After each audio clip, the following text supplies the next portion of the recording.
भगवान को श्री रणभूमि कृष्ण ने जो बातें महाभारत बताई युद्ध के उन्हें दौरान हिंदू धर्म पवित्र ग्रंथ गीता सार के रूप में मान्यता दी जाती है।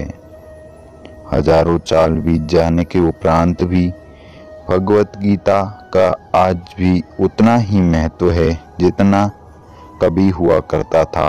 आज हम गीता सार के कुछ महत्वपूर्ण बिंदुओं के बारे में जानेंगे। धरती पर जिस प्रकार का मौसम में बदलाव आता है, उसी प्रकार जीवन में भी सुख दुख आता रहता है, इसलिए चिंता ना करें। जिस मानव ने भागवत गीता का आंशिक ज्ञान प्राप्त कर लिया है, वह सांसारिक बंधनों से मुक्त होकर आध्यात्मिक आनंद का अधिकारी बन जाता है। क्यों बिना कारण चिंता करते हो? क्यों और किससे डरते हो? कौन तुम्हें मार पाएगा? आत्मा अमर है, न जन्म लेती है और न ही कभी मरती है। फल की चिंता मत करो, कर्म किए जाओ। अच्छे कर्मों का फल अवश्य और सही वक्त पर मिलता है। जो भी तू किया करता है उसे भगवान के चरणों में भेंट करता जा। ऐसा करने से तेरा जीवन सदा चिंता से मुक्त एवं सच्चे आनंद की प्राप्ति कर सकेगा। परिवर्तन इस संसार का नियम है। जो हुआ है वो अच्छा हुआ है और जो हो रहा है वो अच्छा ही होगा और जो होगा वो अच्छा के लिए ही होगा। तुम्हारा क्या गया जो तुम रोते हो? तुम क्या लेकर आए थे जो तूने खो दिया है? तुमने क्या पैदा किया था जो नष्ट हो गया है? जो तुमने लिया यहीं से लिया, जो दिया यहीं से दिया। जो आज तुम्हारा है कल किसी और का था और कल किसी और का हो जाएगा। परिवर्तन संसार का नियम है। जिसे तुम मृत्यु समझते हो वही तो जीवन का एक क्षण में तुम करोड़ों के स्वामी बन जाते हो, तो दूसरे क्षण में तुम दरिद्र बन जाते हो। न शरीर तुम्हारा है न तुम शरीर के हो। यह अग्नि, जल, वायु एवं आकाश से बना है और एक दिन इसी में मिल जाएगा। आत्मा अजर अमर है। फिर तुम क्या और कौन हो? मेरा, तेरा, छोटा बड़ा, अपना पराया मन से मिटा दो, फिर सब तुम्हारा और तुम सबके हो जाएंगे। अधिक की व्यर्थ चिंता मत करो। मानव अपने मूल स्वभाव में कभी भी संतोष नहीं अपनाता है। सदैव ज्यादा से ज्यादा और ज्यादा से ज्यादा पाने की दौड़ में लगा रहता है। अधिक पाने की यही दौड़ उसके जीवन को दुष्कर बना देती है। सब कुछ होने के उपरांत भी जो नहीं है अथवा उसे नहीं पाया जा सकता, उसकी चिंता में लगा रहता है। सुख दुख, कठिनाई, पीड़ा, मधुरता की अति से बचकर सुखी जीवन जिया जा सकता है। जीवन को सही दिशा में जाने के लिए एक मध्य मार्गी दृष्टि की महती आवश्यक होती है, तभी हम संतुलित बने रह सकते हैं। जरूरत से अधिक की चीजों का भंडारण तृष्णा को जन्म देता है, अतः जितना आवश्यक हो उतना ही रखें। पर हितकारी बने। भगवान श्री कृष्ण जी ने गीता के अपने उपदेशों में बारंबार जीव मात्र के जीवन जीने की प्रेरणा दी है। व्यक्ति स्वयं से हटकर जब हित में ध्यान देगा तो निश्चय ही वह स्वार्थ से दूर होकर संतोषी जीवन जी सकेगा। निजी स्वार्थ इंसान को केवल संकुचित दायरे में समेटकर रख देता है। एक दिन वह स्वयं को अकेला महसूस करने लगता है। लालच दर्पण पर पड़ी वह धूल है जिसके कारण वह यथार्थ के दर्शन भी कर पाता है। खुशहाल जीवन जीने के लिए जरूरी है कि अत्यावश्यक लालच की प्रवृत्ति से बचकर रहा जाए और लोगों के बारे में भी सोचा जाए, तभी लोग हमारे बारे में सोचेंगे। परमेश्वर की खोज में आत्म युगों से लगी है। जैसे प्यासे को जल की चाह होती है, जीवात्मा परमात्मा से बिछुड़ने के पश्चात महाकष्ट झेल रही है। जो सुख पूर्ण ब्रह्मा के सतलोक धाम में था, वह सुख यहाँ काल प्रभु के लोक में नहीं है।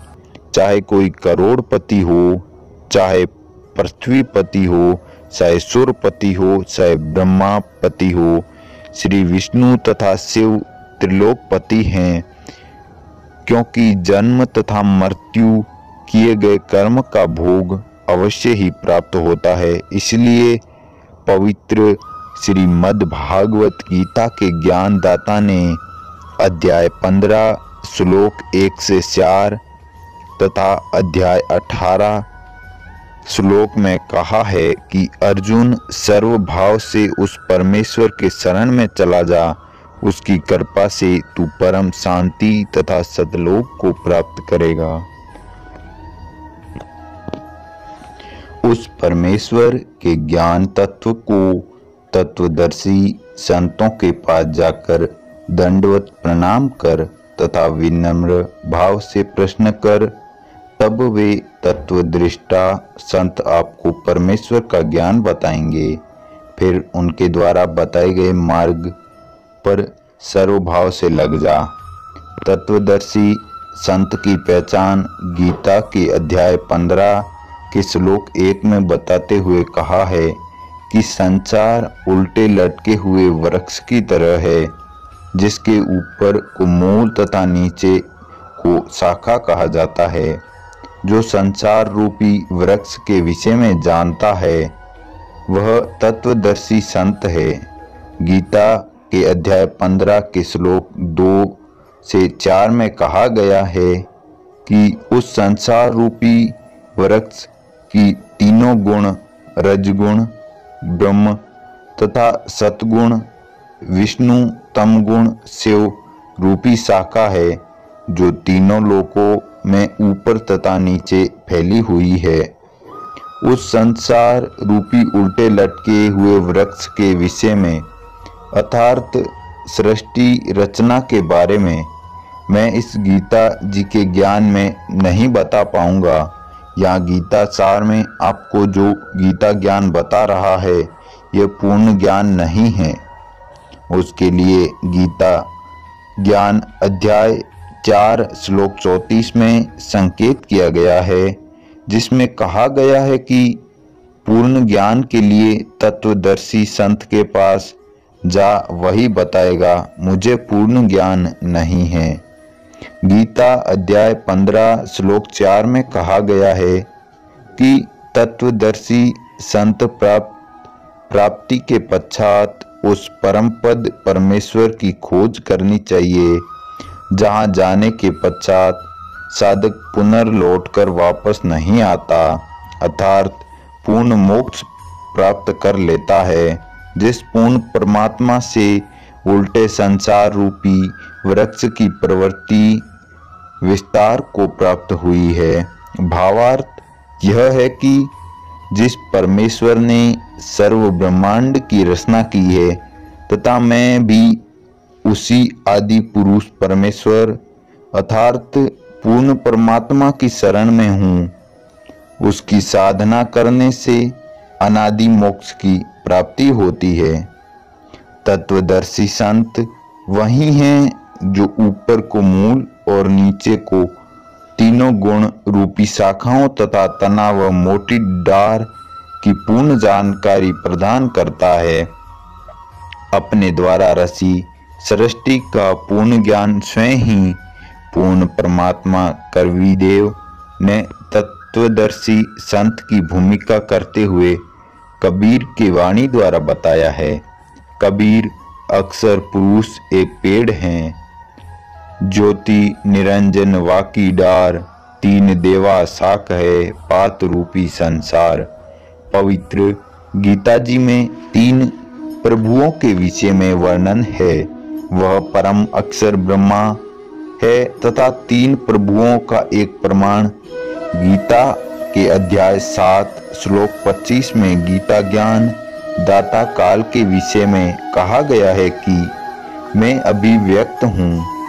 यह प्रथम अव्यक्त प्रभु हुआ। फिर गीता के अध्याय 8 के श्लोक 18 में कहा गया है, यह संसार दिन के समय में अव्यक्त अर्थात परब्रह्मा से उत्पन्न हुआ है, फिर रात्रि के समय उसी में लीन हो जाता है। ये दूसरा अव्यक्त हुआ।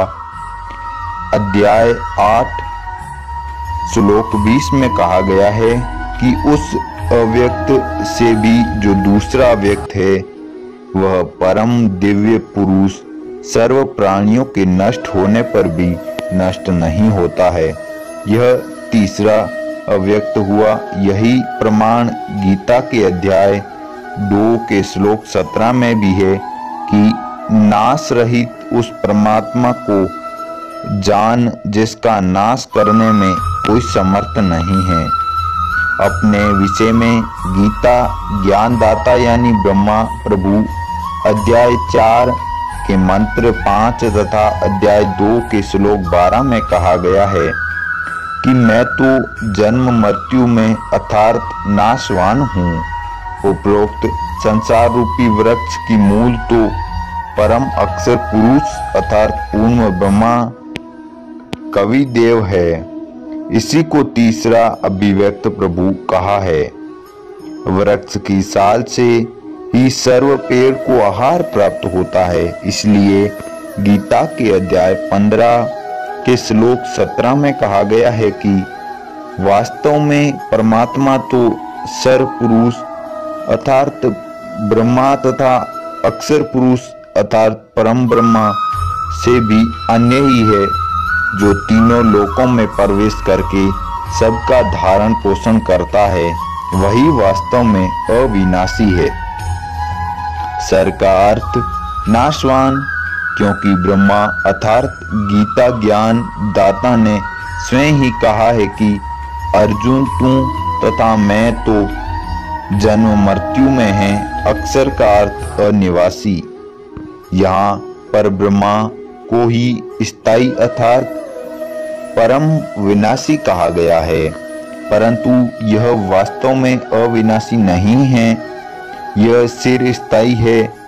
जैसे एक मिट्टी का प्याला जो सफेद रंग का चाय पीने के काम आता है वह गिरते ही टूट जाता है, ऐसी स्थिति ब्रह्मा की जाने दूसरा प्याला इस्पात का होता है। यह मिट्टी के प्याले की तुलना में अधिक स्थायी लगता है, परंतु इसको भी जंग लग जाता है तथा नष्ट हो जाता है, भले ही समय ज्यादा लगे।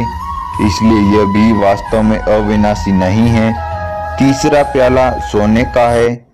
स्वर्ण धातु वास्तव में अविनाशी है, जिसका नाश नहीं होता है।